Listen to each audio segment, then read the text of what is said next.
Alhamdulillah, kita sambung kuliah kitab perukunan sebulan sekali yang diadakan daerah Cukai ini.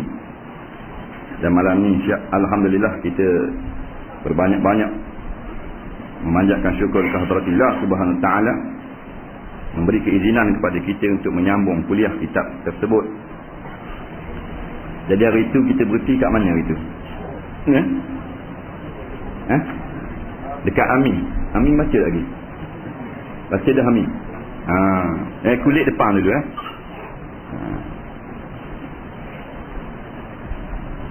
Mudah-mudahan Tuhan beri kesempatan pada kita malam ni boleh masuk kat bismillah.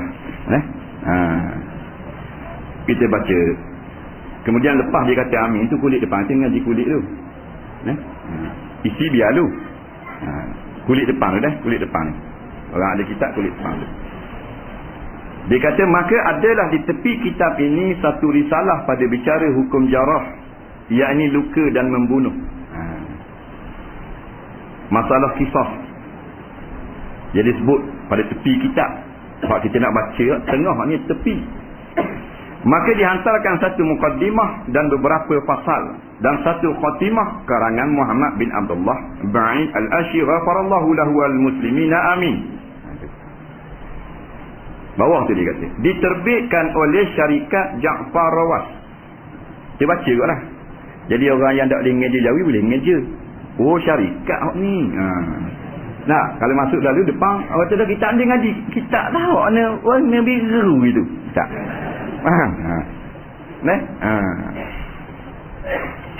Jadi di kulit tu ada ilmu dah. Sebenarnya. Syarikat Ja'far Rawas. Diterbitkan oleh syarikat Ja'far Rawas. Orang Raja pergi Kota Baru tahulah. Orang pergi kedai Ja'far Rawas ni orang beli alat haji, alat nak pergi ke Mekah, kitab-kitab kayu sugi. 1962 bangunan PAS Jalan Datuk Pati. Ada sebut PAS lah kitab. Kalau ada kitab ni ada sebut PAS. Kitab ni perukunan. Bangunan PAS. Pergi ke pasar lama Sembah tu, kona kiri tengok lenggok bangunan PAS. Dewan Zulkifli bawah tu syarikat Ja'far Rawas. Ibu bulan sop ada sini bapau. Kalau nak pergi kedai ni tengok lenggok bangunan ada bulan warna putih tepi jar belaka. Masuk jangan salah masuk bangunan biru balik awak tengok. 1500 Kota Baru Kelantan. Dia tinggal Bandaraya Islam. Ni dulu. Ini Bandaraya Islam. Alhamdulillah ada dah kita Bandaraya Islam.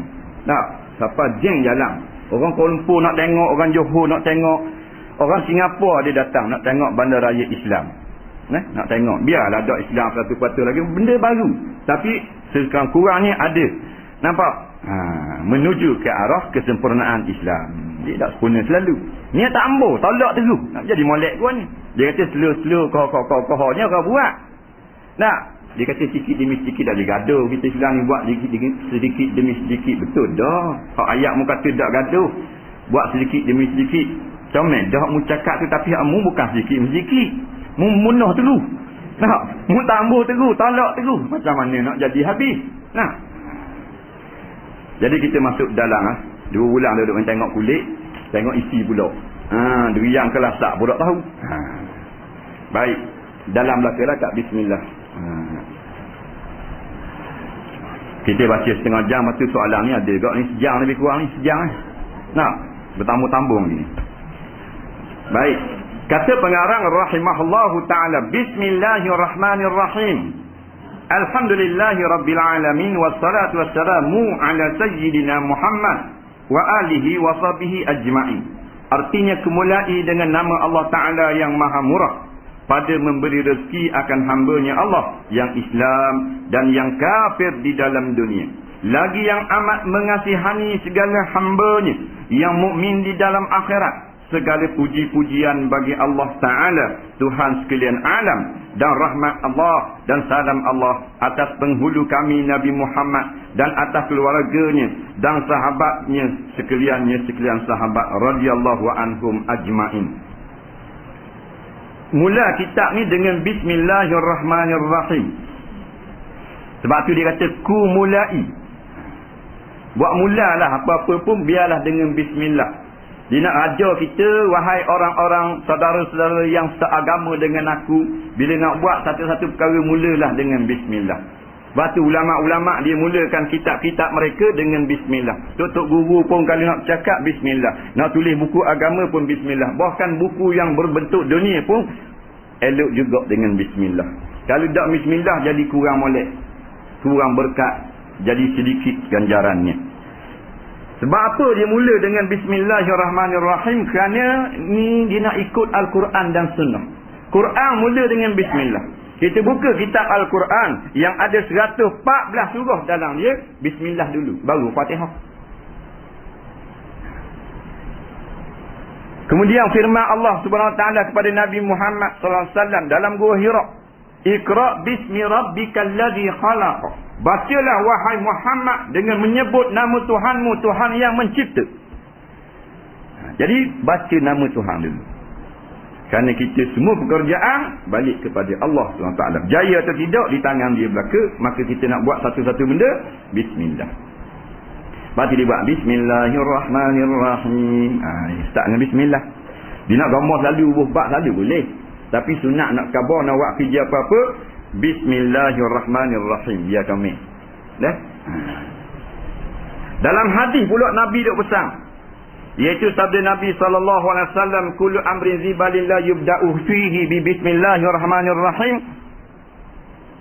fahuwa aqta atau kama qala. Segala perkara yang harus pada syarak kita buat, tapi kita tak mula dengan bismillah, maka jadi aqta atau abtar. Wa fi riwayatin abtar. Kata ulama-ulama yang mensyarahkan hadis, maksudnya qalilul barakah, jadi sedikit berkat. Benda yang harus pada syarak, bukan perkara dosa, bukan perkara maksiat, kita tak mula dengan bismillah. Nak naik kenderaan, nak makan nasi, nak naik rumah, nak turun rumah, nak kerabat pokoknya, nak lepas pukat laut, nak start mutuk laut, tak mula dengan bismillah, fahuwa abtar, iaitu kurang berkat. Nabi kata, sebab tu mula dengan bismillah. Nabi Sulaiman hantar surat kepada Ratu Balqis. Cerita dalam Quran. Innahu min Sulaiman wa innahu bismillahirrahmanirrahim. Sesungguhnya surat ini daripada Sulaiman alaihissalam. Dan surat ini mula dengan bismillah. Lama bismillah. Nak main war lama bismillah. Lama Nabi Sulaiman. Bukan zaman Sultan Sulaiman. Sultan Sulaiman baru ni 1927. Bukan tu. Zaman Nabi Sulaiman.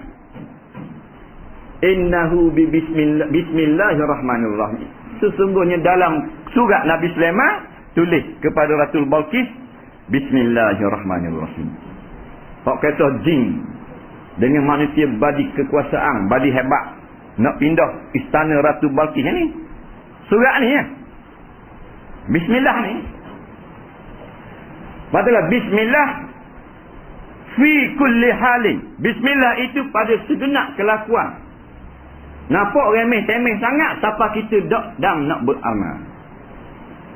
Orang dulu bismillah, mau betul berkat. Kita remeh-temeh. Remeh-temeh dah hak rengang, remeh-temeh hak berat nanang seru. Dah duk main remeh-temeh amal belaka nah. Tapi kata kurang berkat. Bila kurang berkat, akibah dia. Kesudahan pekerjaan, tak apa jamin. Masa mula tak bismillah dah. Mula tu tak bismillah dah. Pada segenap kelakuan kita, kita bangun daripada tidur, bismillah. Nak masuk bilik air, bismillah. Nak pakai baju, bismillah. Nak sikat rambut, bismillah. Nak makan, nak minum, keluar rumah, naik kenderaan, turun kenderaan, bismillah semua. Nampak rengang dari nak buat. Pasal apa dia nak buat? Kerana terlapar remeh. Tertinggal terus. Bila tertinggal terus, hak kecil, hak betul sudah tentu berat. Barang 2 kilo darab nakak, 200 tang, balik awal terus. Dia gitu je. Amal, bismillah. Makan minta kita makan lebih lagi sunat muakkad. makan dengan bismillah. Nah, sekurang-kurang kita kata nak makan bismillah. Kalau bismi tak jadi. Bismillah dapat ada fadilat. Nak afdal bismillahirrahmanirrahim. Afdal. Seorang budak dia lalu depan Nabi, dia tengok Nabi dan para sahabatnya sedang makan-makan, dia pun mari. Duduk tak. Dia pun ambil kuih, muat bulan mulut. Nah, Nabi kata kul bismillah. Makanlah dengan sebut bismillah. Barulah budak tu kata bismillah. Budak-budak kan, dia tengok orang ada orang walaupun orang tua, dia tak tahu kala, dia ambil kuih. Macam anak kita lah. Tak. Kuih ada dalam tuduh saji, tak cara. Ada orang mari je. Kita akak, orang ni mari teteh. Qalamun korkak. Bergelding di belakang. Tak, pelik mata tak ada dua kayu kamat. Jadi gitu. Zaman dulu dah. Perangai budak-budak sama je. Tak sama lah. Budak-budak. Memang dah. Ada dalam tuduh haji, ada dalam boy, tak cara. Gerak orang mari. Kita pun waktu beg kepuk, waktu beg ondeh-ondeh. Sampai ada. Tak, dia buat baik. Orang mari tengah. Orang mari memang dia tahu. Nak kuih. Buat lagi ke pinggang-pinggang. Zaman Nabi duk cakap dengan sahabat duk makan dia mari spek bahan dah kuih. Cuma Nabi dah agak. Nabi tegur dia kul bismillah. Makan dengan bismillah. Nabi dah agak. Nak pasal apa? Budak kecil orang dia memang tahun dia gitu. 2 tahun, 3 tahun, 4 tahun je ni. Orang mari nak nyepek makan. Kita tak sama agak lah. Budak kecil. Lain. Dia kekil mari ambil. Tu lain. Tak mahu sebut dah. Sebut juga.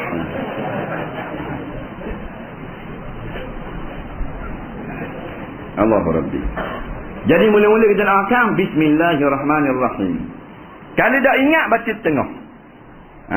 Tak ingat. Makan dah 3 mulut dah suap. Tak. Barulah kita teringat. Boleh baca lagi. Baca ke mana? Bismillahirrahmanirrahim. Tak. Nabi tak kata gitu. Baca lain. Dalam hadis riwayat Aisyah, dia kata qala Rasulullah SAW, "Idza arada ahadukum an ya'kula falyadhkur ismallah alaihi." Barang siapa yang nak makan, maka sebutlah nama Allah atas makan. Maknanya bismillah sebut. Fa in nasiya an yadhkura ismallah alaihi fi awwalihi, maka jika dia terlupa nak baca bismillah pada mula nak makan tu, falyakul, maka hendaklah dia kata, iaitu tengah-tengah makan, bismillah awwalahu wa akhirahu. Ingat tu. Kalau mula nak makan, bismillahirrahmanirrahim, Nabi ajar. Tapi bila kita dah ingat baca bismillah, kita makan dah, nanti dah habis, otok-otok. Nah, ada lagi baki. Baru teringat, dak baca bismillah tadi. Dak payah baca bismillahirrahmanirrahim. Nabi ajar, bismillahi awwalahu wa akhirahu. Bismillah pada awal dan akhir. Mana? Nah, boleh baca lagi. Seorang budak dia makan tanpa bismillah. Depan Nabi kok. Nabi tengok tak bismillah. Kemudian tengah tu dia kata bismillahi awwalahu wa akhirahu. Nabi suka. Nabi kata budak tadi ni dia makan bersama dengan syaitan. Tiba-tiba budak ni pergi baca ayat ni, syaitan aku tengok nampak mutah, berjeluruk mutah syaitan. Beru mutah. Faham? Nabi nampak tuan akak hijab. Tadi dia makan tak baca bismillah. Tengah dia baca bismillahi awwalahu wa akhirahu. Maka syaitan yang makan sama-sama termuntah makanan tu. Tu cara. Dah kita paksud dah bismillah. Ubur laut depan puak. Macam Vietnam baru siapa patah. Faham tak? Tu imam. Kata imam sini. Memang tak lain. Tu. Kelebihan bismillah. Banyaklah kelebihan ni. Banyak kelebihan bismillahirrahmanirrahim. Dia nama Allah 19 huruf. 19 huruf. Sampai kepada huruf mim, bismillahirrahmanirrahim, 19 huruf ada. Kalau kita bilang 19. Tasdid ada 3. Lafzul jalalah lafaz Allah Ar-Rahman Ar-Rahim. 19 huruf Allahu Rabbi. Kalau satu huruf dijanjikan dengan 10 fadilat, 10 pahala, sekurang-kurang kita baca satu haraf daripada Quran, dah 19 190. Paling komang. Tak? Kalau ganda 10, kalau ganda 500, padang baca orang dulu lebih-lebih dengan bismillah. Dengan bismillah lebih je. Nah, itu daripada mula akak nasi dapat habis lauk. Siapa bunyi Daud. Tak rasa benda. Da'ah lauk ni, da'ah. Duk main dak gitu. Berat nana tu. Ada tu gok awak natu. Allahu Rabbi. Nak pakai baju bismillah, nak naik kereta bismillah. Bismillah tak mau. Nabi cerita dalam suatu hadis riwayat Abu Daud dan Nasa'i, bahawasanya syaitan itu menunggu-nunggu pada pintu rumah. Di rumah kita tu bila kita balik jalan, syaitan ada. Nabi cerita syaitan tunggu. Iblis tunggu situ. Barang siapa yang masuk dalam rumah dia sebut nama Allah. Nampak? Disebut nama Allah, bismillah lah. Iza dakhala ar-rajulu baitahu falyazkurillah. Barang siapa mana-mana laki-laki yang masuk ke dalam rumah dia sebut bismillah. Nampak? Maka syaitan akan menjawab, tiada tempat bermalam bagi kita. Tak ada tempat malam. Dari tupang. Pasal kita masuk rumah kita dengan bismillah. Dari tupang. Tidur lambu maknanya syaitan. Kemudian masuk, kalau kita tak sebut bismillah, dia pun kata pada kawan, "Weh, mari rumah ni weh, boleh bermalam Mari tidur sini belaka." Rumah yang masuk, tuan rumah masuk tak bismillah. Dah lah masuk tak bismillah, siapa kat makan makanan karang tak kata pula bismillah. Maka syaitan sekali lagi tepik, "Mari makan belaka, kita ada temang makan jamuang malam ni." Waktu dah jadi perut, jadi kotor kan. Masuk syaitan mau. Akak takbir payah masuk niat. Ngaji minggu lepas, minggu ni tak ingat. Minggu ni ingat sangat. Mau esok tak ingat pula dah. Faham? Jadi benar-benar sungguh. Dah macam makan dengan syaitan berudara. Nah, masuk dalam jambang tak baca benda. Tidur tak kata apa, tak minta berlindung tu jadi keras. Jadi keras keruk hati, jadi kelabu. Nah. Masuk rumah tak baca bismillah. Kemudian makan pula tak baca bismillah. Dia panggil syaitan. Syaitan hak lain dia kata di sinilah al-mabit. Mabit ni tempat bermalam. Wal asyak. Adraktumul mabita wal asya'a. Kamu telah menjumpai, kamu semua telah jumpa rumah untuk bermalam dan makan majlis jamuan malam. Ada. Rumah mana? Tuan rumah masuk rumah tak baca bismillah.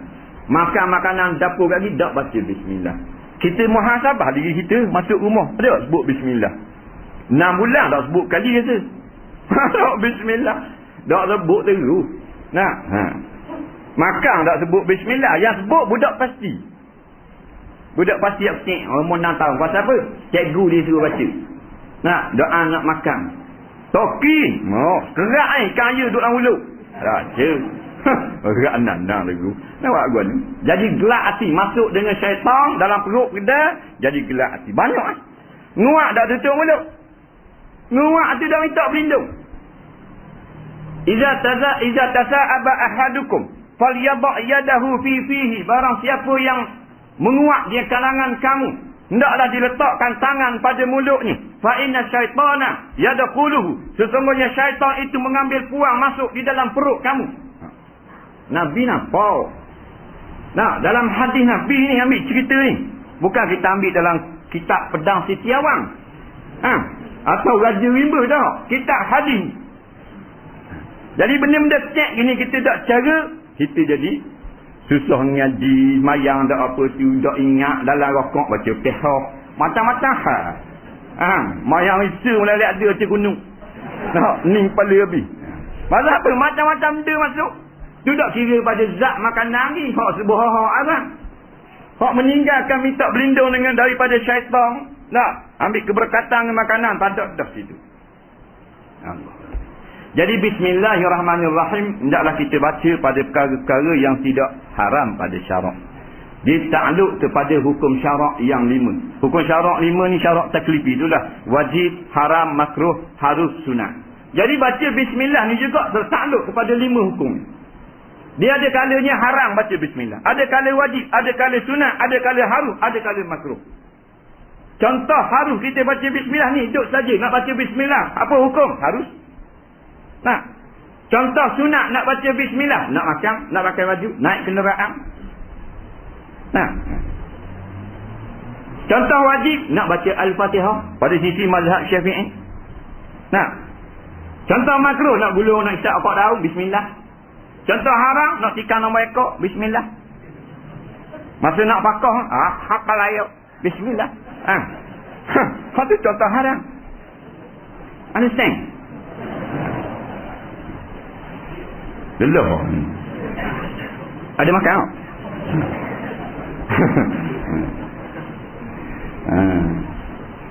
Duduk saja gini biar nak baca bismillah. Tak sunat. Harus. Pasal duduk saja nengung harus. Nak pakai baju datang sunat. Nak kilas gebang mari sunat. Tapi duduk saja nengung nak baca bismillah. Nak baca bismillah boleh? Boleh. Harus. Dah bila baca dapat pahala. Pahala sunat. Ada orang pada harus. Dia begitu. Tak. Wajib macam dalam Fatihah. Mesti baca bismillah. Mazhab Syafi'i lah. Mazhab lain sunat baca bismillah. Dan sunat perlahan. Nah. Wajib kita tak baca bismillah, tak sahlah. Fatihah kita, bila tak sah Fatihah, kena ulang Fatihah. Kalau tak ulang Fatihah, rokok baru baca. Tak rokok, tak baca. Sebab apa rokok baru baca? Pasal rokok tak baca Fatihah. Baca tadi, bismillah tak ada. Tak ambil Fatihah. Dia gitu. Contoh makruh, nak buat benda-benda yang makruh. Nak makan budu belacang, bismillah. Nak makan poyok, nak makan apa benda ni, jering. Nah, benda-benda busuk-busuk. Benda busuk ni malaikat tak suka tak. Makruh lah kita makan. Sebab apa dah haram? Pasal kita boleh cuci kat gini. Dia tak najis. Jadi tak tata martabat haram. Tak. Orang puang ni biasa berahi makan ni. Tak. Poyok, caluk, budu, jering, petang. Anak dara ni kali mamah petang 4 papang. Anak dara. Tak. Bertuah lah laki yang boleh dia kat gini. Tengok Kau 3 bagi tak jaga tidur ni. Bodoh bohong mulut. Orang puang. Bapa tak kena petang jering. Boleh-boleh ada. Tu dah cara lah tu. Nak dara tu. Berahi petang, berahi jering. Tak. Mulut busuk. Payah boleh laki. Batu dalam suatu hadis. Disebut Nabi ni dia mengutuskan kepada satu kaum perempuan, seorang perempuan supaya pergi merisik seorang perempuan. Dia gini, kalau kita nak nikah ni, kita hanya boleh pergi tengok, masa nak tengok lagi rumah dia tu muka dan pergelangan tangan. Hak jenis muslimat dah. Nak, kalau jenis orang Cina tepi jalan tengok dah. Nak, kerak peha tu big. Nak. Hak ni hak muslimat betul. Nah, hak nak jadi calon wanita soleh, isteri solehah ni kita tengok di rumah. Tangan dengan muka dia. Lain pada tu kita boleh tengok. Nah, tangan muka dia. Jangan cicit selok sikit dah boleh. Faham? Jadi kalau kita nak tengok lain pada muka dan tangan, kita boleh utus orang perempuan. Boleh. Sewakil lah. Kita yang nak nikah, mungkin kita umur semek aku kalau kenal nak nikah. Aku pergi tengok dah muka tak ada cacat ni dia, tangan tak ada apa-apa, aku takut jadi ada parut punggung ke apa, mungkin tengok. Faham? Rapuang boleh kita tengok. Rapuang boleh tengok. Jadi Nabi pesan kepada ni, syammi ibtaiha wa syammi fiha. Yang pertama Nabi kata, mu sampai kat rapuang tu suruh dia angkat tangan. Gini. Kemudian cium bau ketiak ni. Ni cerita betul. Mek, wakil yang ni. Abang Muk nak suruh tiup tiup. Kan? Dah boleh kira tiup angin. Tak pesan untuk lelaki. Dan cium bau mulutnya, suruh ranga depan wakil. Ranga baru separuh, belum mati. Dah kaki mamah petang. 4 papa, 5 papa, kita ingat si gede. Makan barang tu barang makruh. Baca bismillah pun makruh juga. Nak isap rokok, gulung rokok dah makruh berlaku. Tapi makruh ni kenapa kok makruh? Ma yusabu tarikuhu wala yu'aqabu fa'iluhu. Katanya ulama-ulama usul fiqh, benda yang kalau kita tak buat boleh pada, kalau buat tak berdosa. Jadi tak payah balah benda makruh. Nah, benda haram ni kita tekan dulu. Nah. Ada kalanya haram kita baca bismillah. Ada kalanya haram. Nah. Seperti juga nama-nama Allah yang lain, ayat Quran, hadis Nabi. Nah, haram kita sebut pada perkara-perkara yang tidak layak dengan dia. Kita sengaja sebut, sengaja mengaji Quran dalam jambang, hukumnya haram. Nah, tapi kalau maknanya ringtone kita Quran bunyi dalam jambang, tak haram makruh. Sebab ringtone ni bukan kita.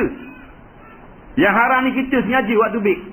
Kita boleh baca kan kita baca. Tak. Masuklah jambang bismillahirrahmanirrahim. Kata ulama pendapat yang paling kuat haram. Ada pun ringtone makruh. Sebaik-baiknya tak usah buat ringtone. Buat MP4, MP3 sudah. Duduk saja dalam kereta puasang, bukakan ngaji Quran. Tak ada masalah. Makruh saja bunyi situ, bukan berdosa. Nah. Tempat yang tidak layak tak boleh baca bismillah, alhamdulillah. Boleh baca tak? Boleh. Tempat tak layak. Tempat tu kena layak dah. Tu baru sebut nama, budak Allah Rabbi. Tak talak hukum dia. Orang ni talak terus hukum dalam Quran. Kita kata kena ikut Quran. Derak Quran. Quran mau. Tapi tak ada kapung ada Mekah. Ada Mekah. Nak ikut Quran, tak boleh pergi takut orang. Ini akidah. Kena buat ni hukum undang-undang ni sebut dalam Quran. Allah lebih bijak lagi mencipta hukum daripada manusia. Nah, apa hukum al-jahiliyah ya berun? Adakah hukum jahiliyah yang mereka mahu? Nah, tak boleh. Ni sekarang masyarakat majmuk dan seumpamanya. Nah, kita kena ra'i orang ramai. Dan ni Quran ni, kau tahu dah Quran. Ni orang ramai kena ra'i apa semua. Nah, kali ikut Quran. Pah Mekah habis. Sebuah pah tu. Mana kapung lambai. Lama tinggal Kamu tolak Quran, betul akidah dulu. Bukan tak lagi di tahun depan. Betul akidah dulu. Aku ni guanya akidah ni, aku tolak Islam, lawan ulama, tolak Quran ni. Orang nak jalan Quran, aku tu kan jadi galang gati. Orang nak ajak balik pada Allah, pada Rasulnya, aku yang menjadi penghalang. Layak tak aku ni nak pergi tunai fardu haji ke tanah suci Mekah kan? Muhasabah diri tu. Baru pergi. Baru jadi. Ni pergi dulu. Apa-apa. Labbaik Allahumma labbaik. Balik kat kiri. Orang panggil labbaik.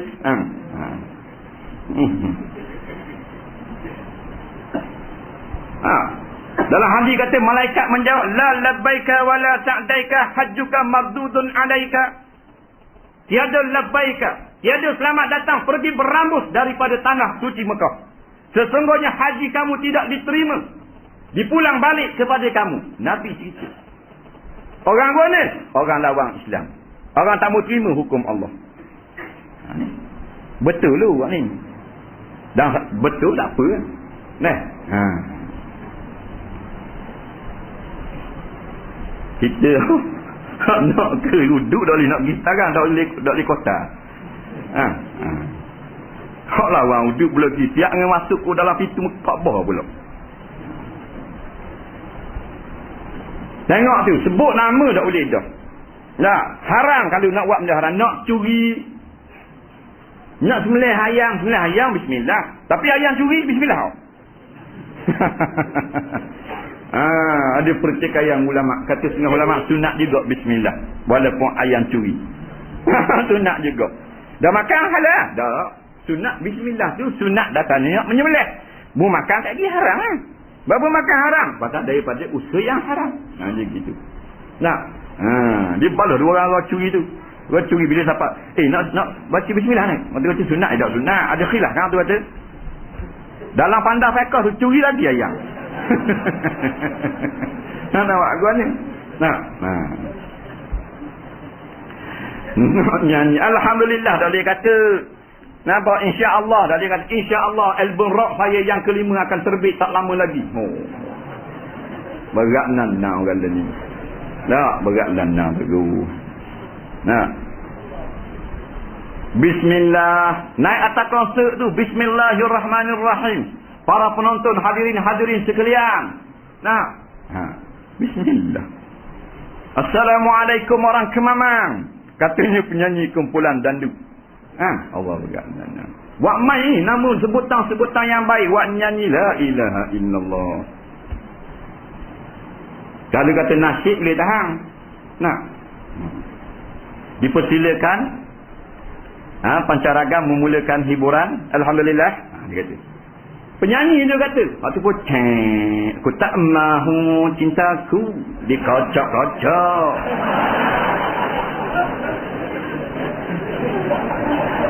Dah sebut alhamdulillah. Nah, apa ni ke dia? Pasal apa? Pasal jahil. Bila jahil raba belaka. Orang jahil ni buat apa-apa macam orang berjalan menutup mata. Tutup mata raba belaka. Dawa jemur kain bahantai. Faham tak? Ayam Munah kata diskut cotek. Dah masuk tutup. Nah, ni kita kena buka penutup mata kita. Belajarlah kamu. Nak dah rabut depan, dah depan pada tu imam. Kalau depan jadi tu imam dia tahan. Dah rabut depan pada tu imam balik awal tu. Tahu depan ada tu imam. Mayat duk dak kotak. Duk depan ada tu imam something you. Habis cerita kan macam tu. Nak betul berdoa ke, nak betul akidah ke, nak ngaji tafsir ke, tak ada dah. Duk lang kotak.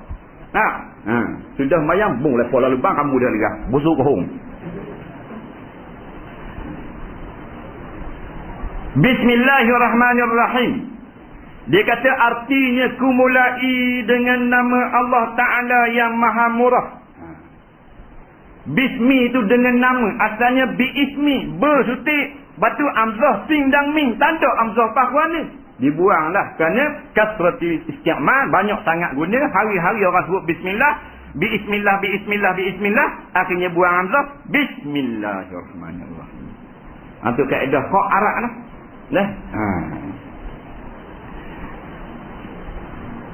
Allah ni sebut dalam Quran 2697 kali. Lepas alif lang he. Sama ada baca bari rafa' Allahu bari apa benda khafa Allahi ataupun bari apa benda ni fathah tak ataupun nasab Allah. 2697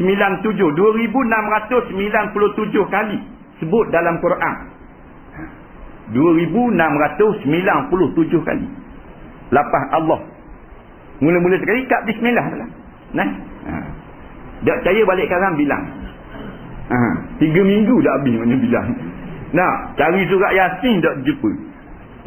Mari ngaji Yasin 10 Syakban. Surat Yasin habis dah. Orang kata tak ada. Ada Quran semua cari lah. Dia cari dari start garis pakai isi. Tak jumpa Yasin. Kan ni orang 3 kali Yasin tu. Nawak gua ni anak 15. Pandai tu surat Yasin tak jumpa lagi komang pandang tu. Macam kita nak pergi di Palestin. Maki katak tu. Tak tahu benda. Allah mana Allah Ta'ala tu. Nama bagi Allah yang zat yang wajib ada. Kalau kita buka kitab-kitab lama lah mengaji sifat tu dia kata dia kata nama bagi zat yang wajib ada. Allah tu lah. Tuhan yang mencipta segala-galanya. Al-Ismul A'zam. Nama yang besar. Ataupun Al-Ismul Mu'azzam. Isim yang dibesarkan dia. Sebab itulah kalau kita katlang sa'du datang kahlang datang la kalla. Milang sa'du datang malang datang la malla. Tapi Allah tak jadi Allah. Dia seorang je. Allah. Hak lain kalau lang Allah, kalla, malla, talla, jalla. Nampak? Ada beza. Tapi kalau nama Allah, Allah. Pasal apa? Al-Ismul A'zam. Nama yang terbesar, yang paling agung mengatasi segala nama yang ada. Kerana itulah haram bubuh nama anak kita Allah. Haram bubuh. Bubuh nama anak Allah. Nama apa anak? Allah. Bin Idris. Tak boleh. Nampak? Malaikat lidah kita tak boleh nak sebut Allah, Allah, Allah. Lidah keras, tak apa.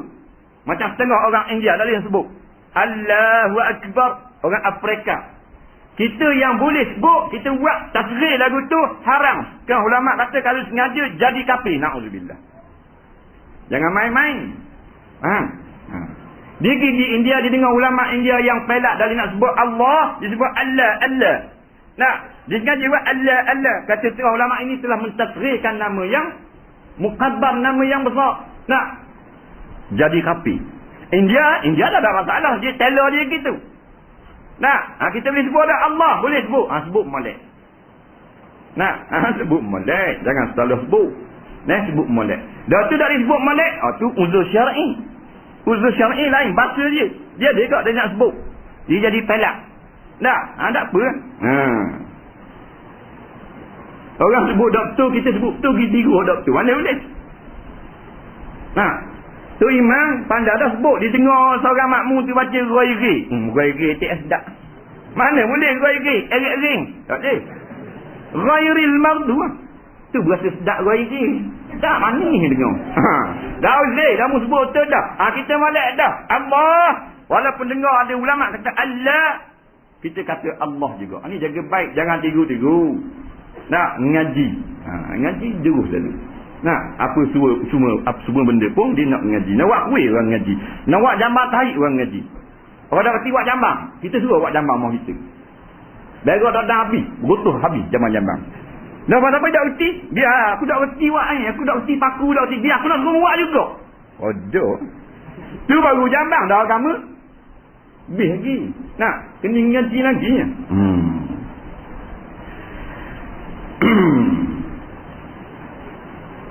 Ta'ala yang maha murah pada memberi rezeki akan hamba-Nya Islam dan yang kafir di dalam dunia. Allah ni bersifat dengan Rahman pula. Lagi pula bersifat dengan Rahim. Rahman 57 kali sebut di dalam Quran. Rahim 95 kali sebut dalam Quran. Kita kata Bismillahirrahman. Rahman ni. Rahman ni nama Allah. Nama Allah juga. Allah ada banyak nama. Falahul asma'ul husna. Banyak nama Allah. Semua nama-nama yang baik adalah nama Allah subhanahu wa ta'ala. Banyak nama. Yang maha murah pada memberi rezeki akan hamba-Nya yang Islam. Sebab tu ulama-ulama tengah tu dia kata ditafsirkan Ar-Rahman ini. Ar-Rahmanu fid dunia. Nah, Rahman fid dunia. War-Rahimu fil akhirah. Rahim akhirat. Apa makna Rahman? Rahman sangat murah. Bapa sangat murah. Bukan murah saja, murah ni manusia. Tuhan ni sangat murah atau maha murah. Maha tu sangat murah terhabis-habis murah. Murah bukan ni murah orang jual Tuhan, bukan pemurah. Sehingga segala hamba-Nya dalam dunia sama ada beriman kafir sekalipun, Tuhan beri makan cukup. Hak kenyang nyanda, kaya, mewah. Walau lawan Tuhan pun Tuhan beri juga. Itu pemurah. Macam kita, murah kita tidak maha murah. Murah je lah. Tapi bukan yang maha murah. Adapun Allah maha murah. Kita anak kita ikut turut kataan kita beri dia. Hak lawan kita pun minta beri, tidak beri. Nah, Allah lawan dia, kau banyak. Nak beri ni, sehari tu lah, boleh 300. Gitu. Dari mari tak boleh kata. Gitu. Nah, lawan Allah, kau hebat. Tengok jasbuhu, lawan Allah SWT. Bunuh penganut-penganut agama Allah. Nah, Tuhan beri dia benda kemewahan. Ahli kota naik. Pengawal pirati beratus-ratus orang. Tuhan beri dia. Murah Allah Ta'ala. Nah, batu tak bimbanglah kita duduk dalam dunia, dalam bab dunia. Yang bimbang kita tuntutan agama, kerja-kerja Islam. Kerja-kerja agama itu kita bimbang. Dunia tak bimbang. Bapa tak bimbang? Batas Tuhan bersifat Rahman. Benda Rahman sangat murah. Benda mana sangat murah. Lawang dia pun dia beri makan siang. Tu Hindu yang duduk batu dua. Surau warna kuning tu. 3 lain atas dahi tu. Dia tengok ada kuru kekek tubik tulang dada macam lembu gerbang. Ada. Perut ni macam payang budu. Siapa beri makan rezeki ke dia? Allah Ta'ala ke berhala tu? Tahu tak waktu dulu? Ada surah baru. Api Lina. Ha? Siapa beri makan? Tak baik kau tu beri makan ke dia? Allah Ta'ala. Dah dia lawan Allah. Lawan Allah. Bukan kelas-kelas kampung tu. Pak Imam tu. Faham tak? Bapak sekali. Derhaka syirik. Menyembah berhala. Batu. Kayu. Bud depan. Tak mengaku kebesaran Allah. Tuhan wiyah. Pagi 3 uti. Roti slow. Dah kita hak sembah Allah. Bimbang bak makan minum. Berat nandang tu. Bimbang dia kita sembah Allah. Nukling sembah batu. Lawan Allah. Kenyang nyanda. Apa hak jalan kuatang. Jangguk ni. Dok akan baju. Pala sekuk dengan kuning. Dok nyembah tu bekong. Kenyang nyanda. Kuih tiaw goreng 3 pinggang kali bahan. Siapa beri? Allah. Allah ni innallaha huwar razzaq. Sesungguhnya Allah ni dia lah yang sangat-sangat beri rezeki kat kita. Tahu razzaq, bukan razak itu, razzaq sangat-sangat beri rezeki. Bukan razak baginda.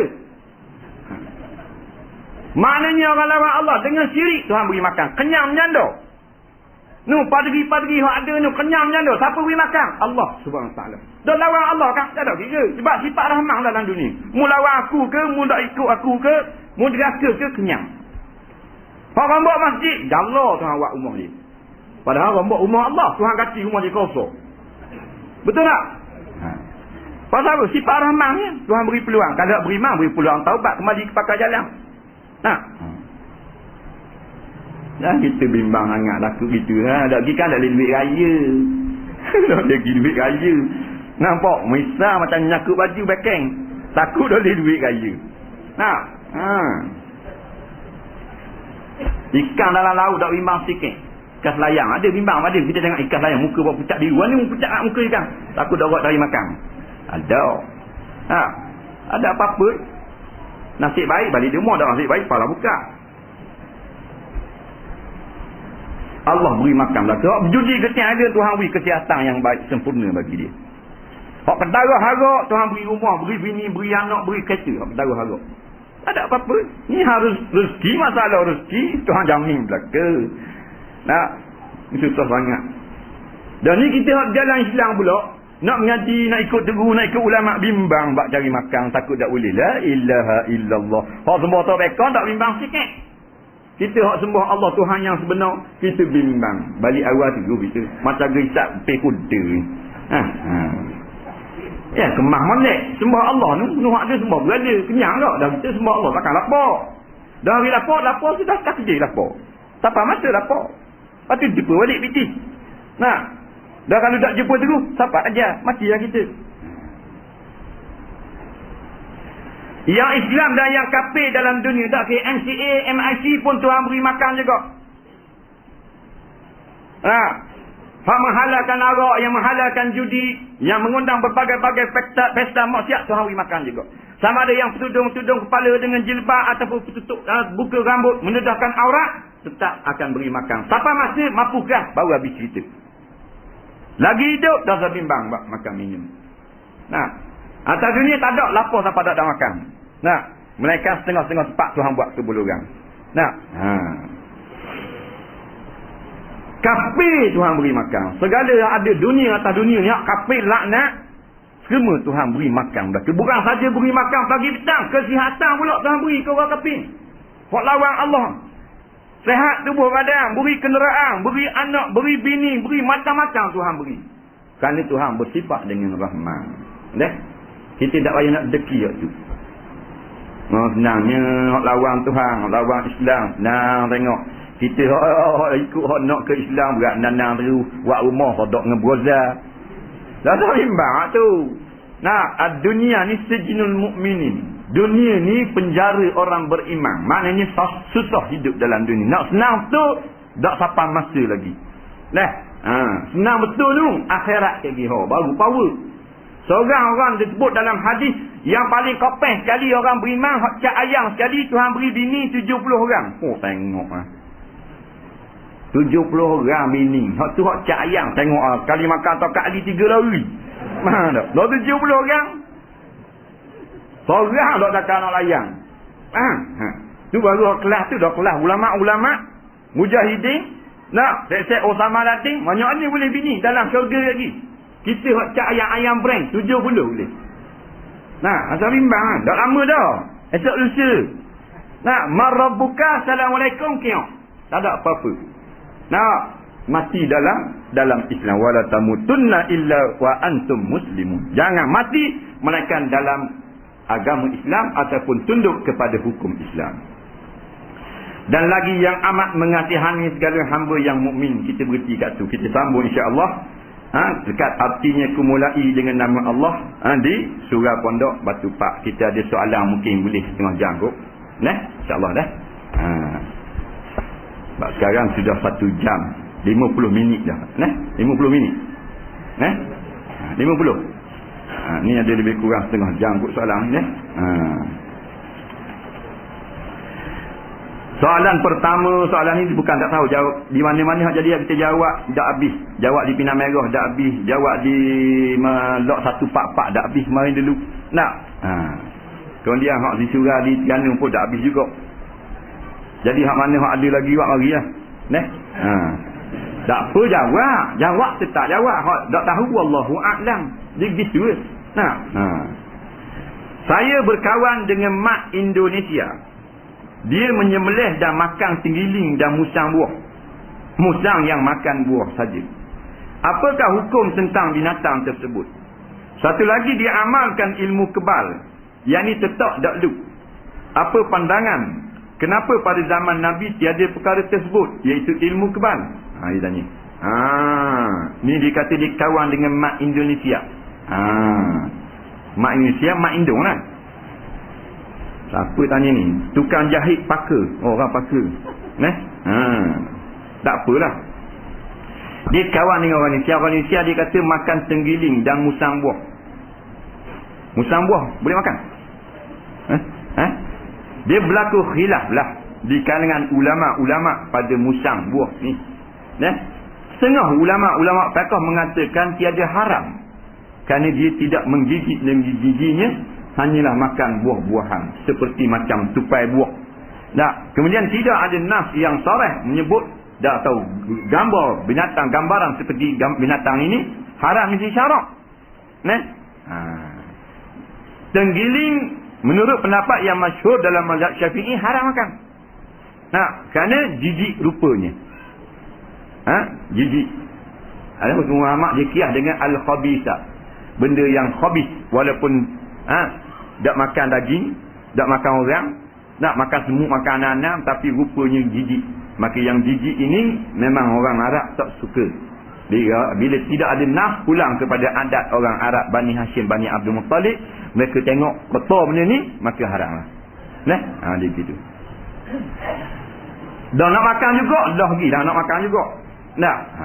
Tapi tenggiling buah ada berlaku khilaf.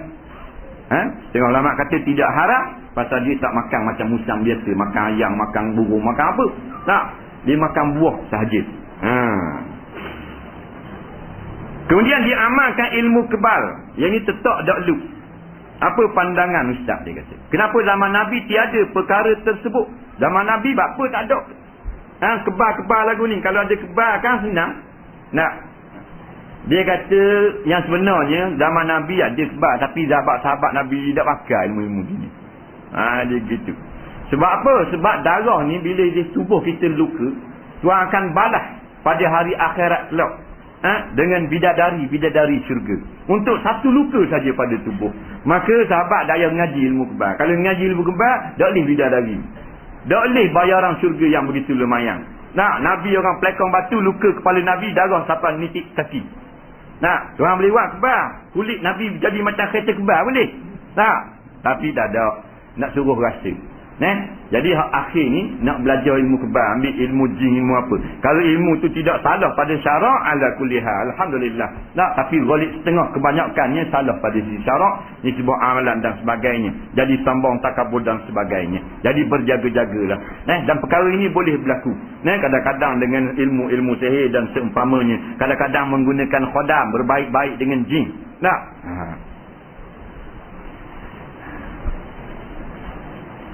Dalam ibadat korban, bolehkah seorang itu menyerahkan terus kepada wakil binatang yang dikorbankan tanpa ambil tahu langsung? Dan masa penyembelihan pun dia tak ambil tahu, kerana saya melihat banyakkan orang semasa hendak sembelih, dia memanggil setiap peserta yang untuk berniat. Soalan kedua, dia kata orang ni masuk korban, dia bakal suruh ke wakil. Boleh tak? Lepas tu kalau tu pergi wakil beli lembu, wakil sembelih, dia tak pergi tengok pun. Hukumnya sah. Syarat yang pertama, dia wakil jual beli lembu tu. Yang kedua, diwakil supaya sembelih dan berniat. Wakil niat dan sembelih. Kita boleh wakil niat pada orang. Kita tak boleh niat awal. Niat awal tak boleh. Kita tak milik lagi lembu. Dia nak niat selepas kita memilih lembu. Dan lembu kita tak beli. Gimana boleh niat? Dah tu daripada awal berhasil nanti tu cita-cita nak masuk gerbang. Bukan niat. Niat ni setelah kita milik lembu. Dengan jual beli atau lembu kita. Jadi bila awak beli, awak tolong niatlah ke saya. Saya wakil pada awak beli lembu kerbang saya dengan harga 2,500. Pasal saya ada sibuk ni. Nak pergi mesyuarat hadari pula ni. Tak, umpama ni. Kemudian saya wakil kepada awak berniat dan wakilkan kepada tukang sembelih. Dia pun tak bicara lah. Hukumnya sah kurban. Kerana hadir tempat kurban itu hukumnya adalah sunat sahaja. Bukan wajib hadir. Sunat. Nabi kata barang siapa yang masuk kurban, hadirkanlah pada tempat kurban. Perintah itu perintah sunat. Kalau ada kerja, tak ada masalah apa-apa. Syaratnya kita wakil jual beli, suruh beli lembu. Dan wakil dia supaya berniat dan menyembelih. Dan wakil kepada tukang sembelih. Gitu. Apa yang perlu dilakukan jika kita tersedak hingga keluar makanan yang kita makan dalam sembahyang? Bolehkah kita batalkan sembahyang tersebut? Dia sedak ni lekat lah hingga keluar makanan dalam semayang. Bolehkah kita membatalkan semayang tersebut? Dia lekat tekuk, nak tunggu tubik makanan, depo telang apa dah kunyak. Tak takut dodang korang. Batu makan kunyak. Dia sambil makan dia boleh berbual. Dia kata makruh sambil ngunyak. Dia gitu faham baik. Sambil makan boleh berbual sambil makan. Tak, mulut makanan ada dalam mulut, tapi telang dah bual. Lepas tu suap pula. Lepas tu telang, bual pula. Sunnah Nabi. Sunnah Nabi. Dia kata makruh di sini syarak, bubur nasi dalam mulut lepas tu cakap, berkembur tu nasi. Itu makruh. Faham?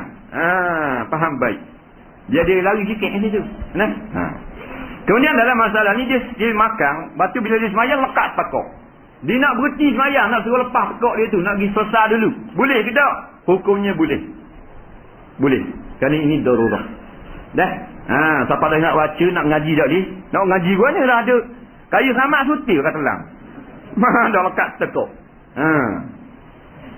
Tapi kalau sedok ni biasa bunga deriang. Boleh tapi kalau dia cukup dengan reheng, dia reheng tak batal semayang. Lekat makanan, tak boleh nak baca putih kau. Buat begitu. Baru terlepas. Bolehlah ngaji. Tak batal semayang. Tapi ada kalinya reheng tak jadi apa. Macam lekat. Lepas dada-dada, boleh berhenti semayang. Nak sembahyang juga. Nak. Takut mati juga. Tapi matilah semayang. Boleh juga. Nak. Takut mati mengunci borang. Adik awal dulu. Jadi boleh berhenti semayang. Ini darurat. Ini uzur syar'i. Nak selamatkan nyawa kita sendiri. Wala tulku bi aidikum ila tahluka. Jangan kamu sengaja biarkan kamu menjadi susah. Nak tebang juga, nak ok juga, nak buat warak dong juga. Nak dah letak ok dah tahu benda. Nak pas kita warak pula cari ambulans. Jalan-jalan jeng ni. Jadi boleh berhenti semayang perkara yang seperti itu. Anak kita nak jatuh, tak ada masalah. Kita tengah semayang, anak kita jalan ngakok sampai kat tangga. Nampak kat tangga. Budak kecil umur 2 tahun. Tak, gua ni angkat tangga. Tangga pas bawah kurang-kurang 2 patah tangan. Ataupun salah orang. Kita boleh berhenti semayang dia ambil. Boleh berhenti semayang. Nampak? Pasal apa budak kecil dia jangan jauh kawal diri dia kalau tangga yang sebegini tinggi. Kita tak ingat nak tutup pintu tangga. Boleh berhenti semayang. Jangan jalan sikit-sikit pergi kat anak. Jalan sikit-sikit gini. Boleh gila bodoh. Berhenti dulu. Dia ambil dia. Jatuh dia lagi. Lepas tu akak takbir mula. Akak daripada awal kami sambung. Tadi tajak awal bahan 2 lagi. Gedik kan. Nampak boleh? Takut pasal kita lambat jatuh budak tu. Tak? Ngakuk sampai kat tangga. Kalau mak ngakuk, Mana? Kita boleh selamat. Biar jatuh hamok. Klinik orang lain.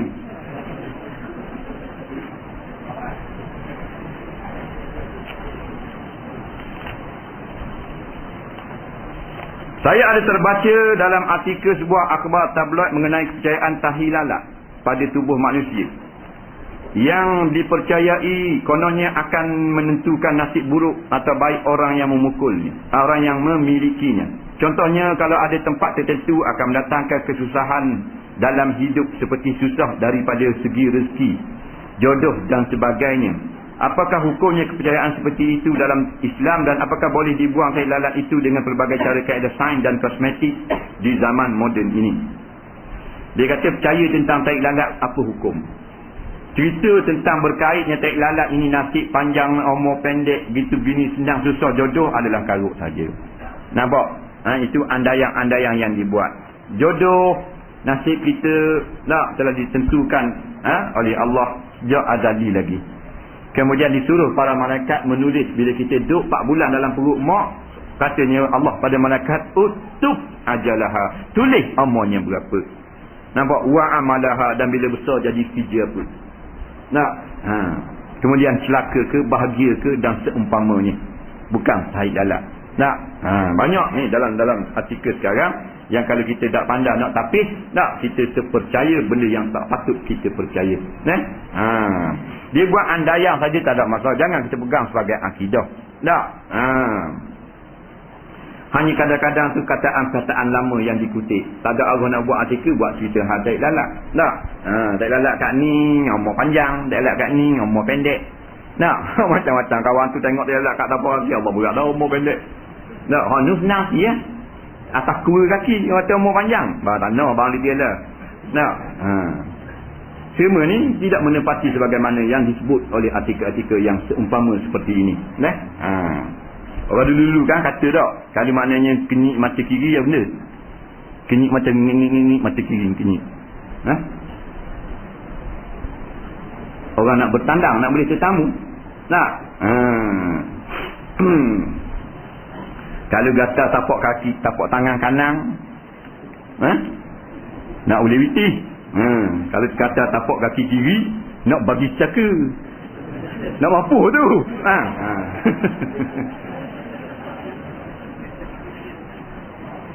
Dalam artikel itu menyatakan dalil daripada ayat Quran, iaitu Tuhan tidak akan mengubah nasib seorang itu, melainkan orang itu sendiri yang mengubahnya. Nasib sendiri, minta huraian daripada ustaz. Memang sebut dalam Quran, innallaha la yughayyiru ma biqaumin hatta yughayyiru ma bi anfusihim. Bukan masalah nasib. Ayat ini disebut oleh ulama-ulama tafsir. Sesungguhnya Allah tidak akan menarik pemberiannya kepada satu masyarakat, satu orang, satu negeri. Melainkan masyarakat telah tidak syukur lagi kepada Allah, maka Tuhan akan tarik balik pada ketika itu. Innallaha la yughayyiru ma biqaumin. Bukan makna Allah tidak akan mengubah nasib satu kaum, kan? Itu salah. Itu tafsiran yang sangat popular tapi salah. Bukan makna Allah tidak akan mengubah nasib. Allah tidak akan menarik balik nikmat yang diberikan kepada satu kaum. Hatta yughayyiru ma bi anfusihim, sampai mereka itu tidak syukur nikmat yang ada pada diri mereka itu.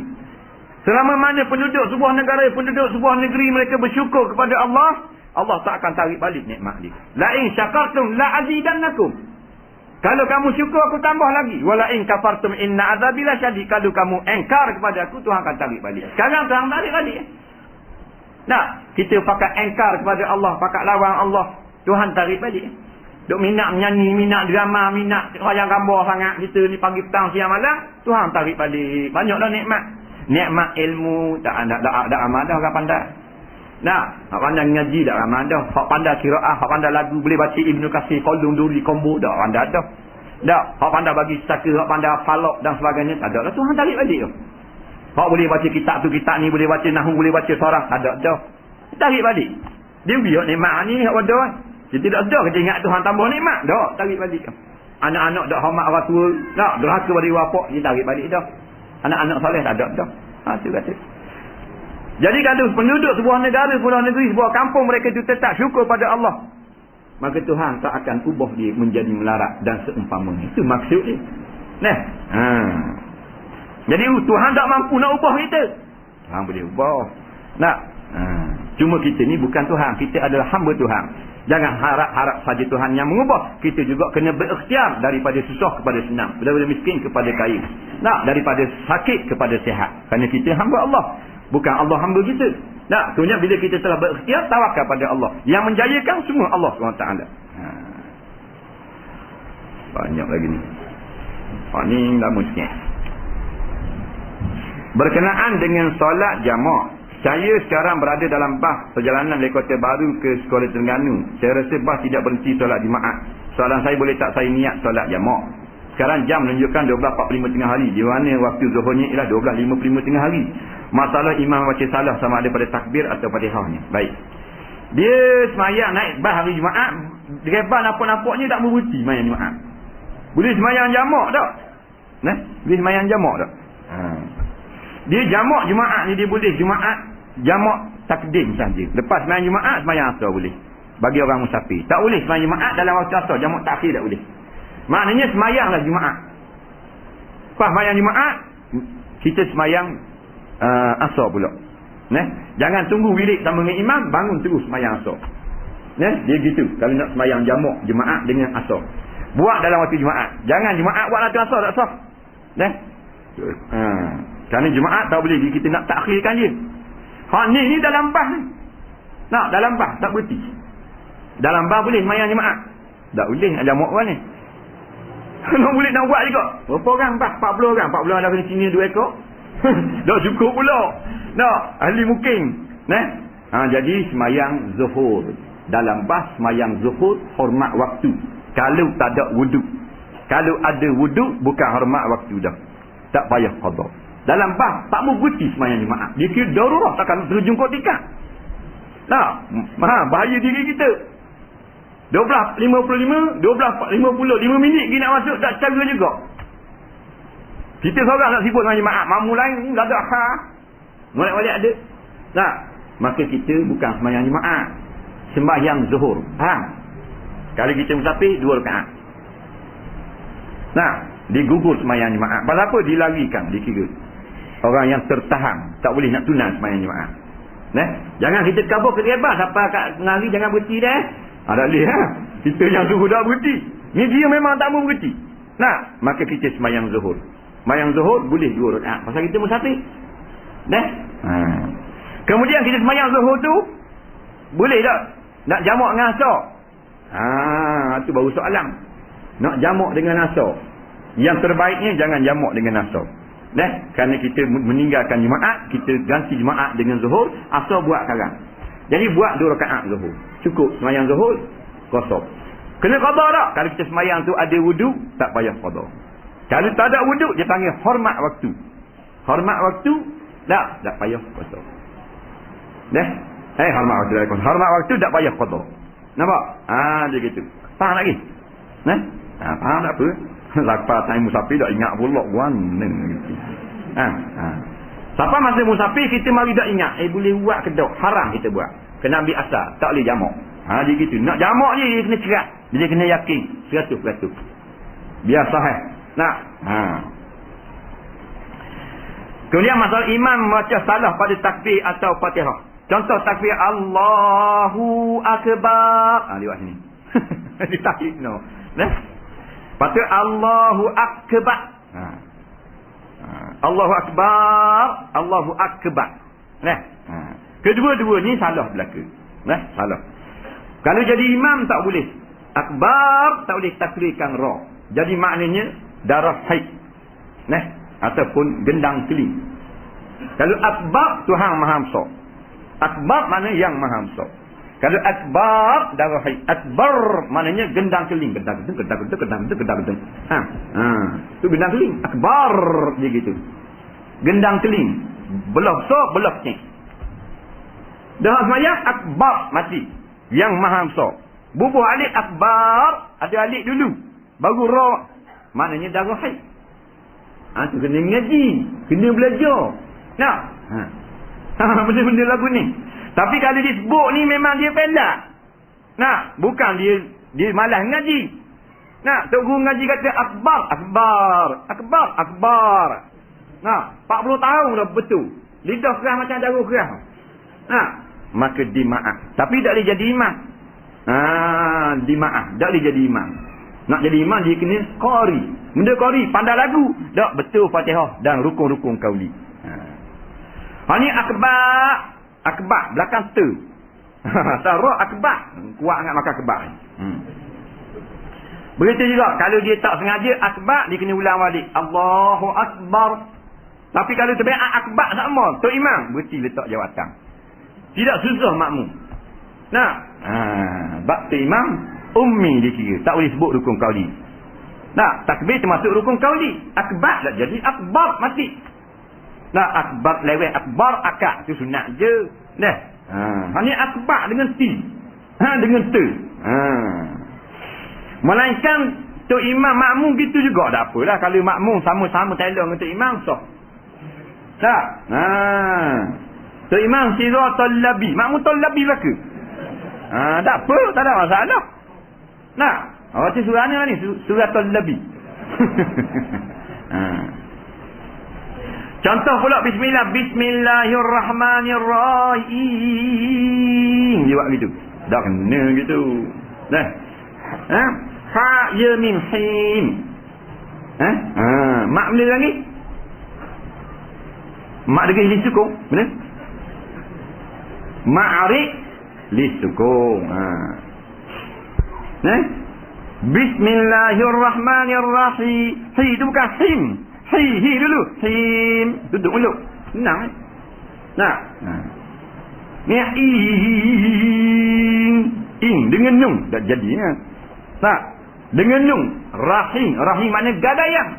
Rahim yang kasih sayang. Rahim dengan nun Tuhan yang menggadai. Gadai. Tu lagi. Orang pelak maaf. Orang lidah kerah maaf. Orang telur maaf. Orang gagak maaf. Nampak? Orang gagak apa kalau nak pasu jadi tak gagak. Dia gagak semula jadi dah gagak. Mendung bunyi. Faham? Misa pun nak kena juga. Lepas tu dia buat alhamdulillahi rabbil alamin ar-rahmanirrahim maliki yaumiddin dan seterusnya di belakangnya. Tak boleh jadi imam gini. Tak bidang terjun nak buat gua ni. Tak bidang terjun ikut ada lah. Tapi jadi imam tak payah. Batu nak jadi imam, tak betul lah bacaan. Tak sedap apa betul nombor 1, sedap nombor 2.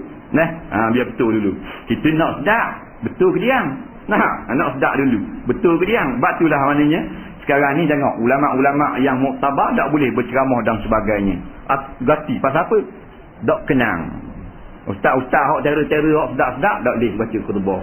Gati dak buat cerita macam nak apa naik atas mimbar. Dak kokak rebah. Oleh-oleh ada. Innalillahi wa inna ilaihi rajiun. Mati dah tu khatik. Tua sangat. Ni tak betul. Tidak berdasarkan kepada apa yang sepatutnya. Tak, dalam bab jadi imam tu dulu. Dan pandai dulu. Sebab tu kita ni buat apa nak kalau rasa jadi imam, orang suruh juga. Nampak kan ni? Tambah imam. Kalau suara kita dah ada imam kalau kita ngajar. Suara dah ni dah. Tak sikit pada Westlife ni. Faham?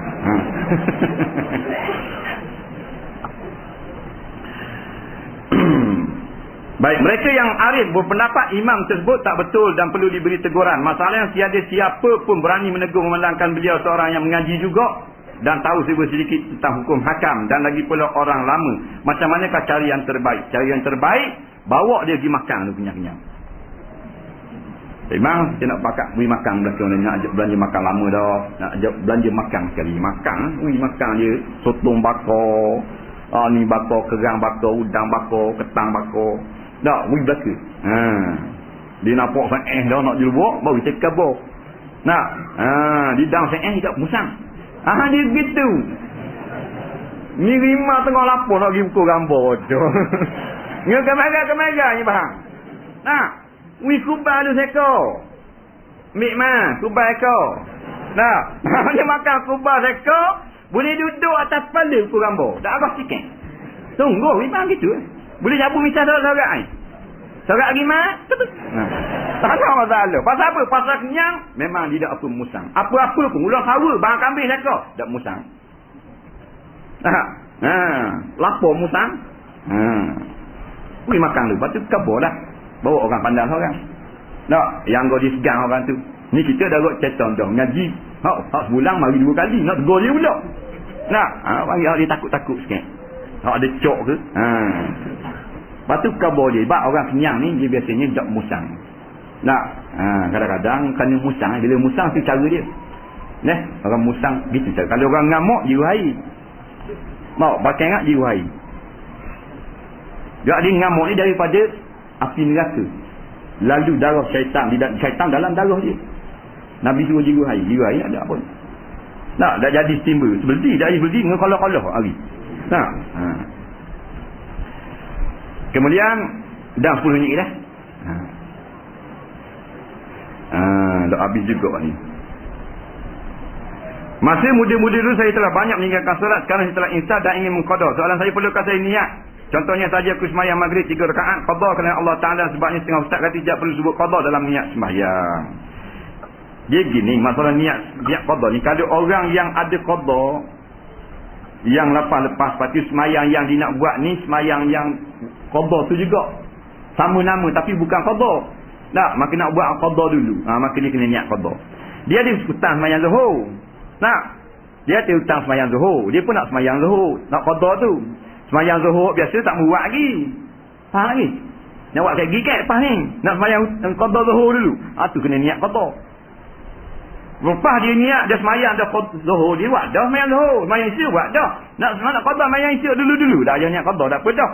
Nak buat lebih. Pas sembahyang isyak, sembahyang isyak. Pas sembahyang isyak, sembahyang isyak. Pas sembahyang isyak, sembahyang isyak. Ataupun kita ni terlajak sembahyang sampai kepada waktu yang masuk waktu lain. Maka kita sembahyang seperti biasa, tak payah niat qada kerana kita tidak ada lagi, kita tak kerja pun lagi sembahyang tu. Umpamanya kita bangun pukul 8 pagi, babah sembahyang subuh, dah jangan niat qada lah. Pasal kita memang ada hutang dosa. Nampak lagi? Mereka kita ada nak buat tunai, nak buat hak qada. Masa tu kita niat qada. Supaya terbiasa hak mana qada, mana tunai. Kalau kita ada belaka dah tunai belaka dah, cuma nak bayar qada saja, bayar dah. Tak bayar niat qada.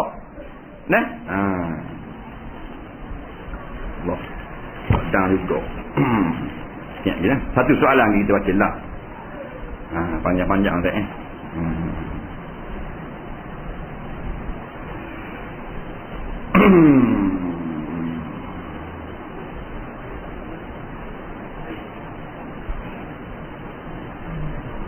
panjang ni.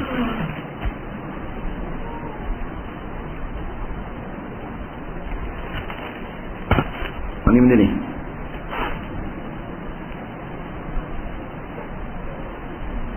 Suami saya tidak mampu memberi nafkah zahir kepada saya. Contohnya duit tiap-tiap bulan kerana duit gajinya habis.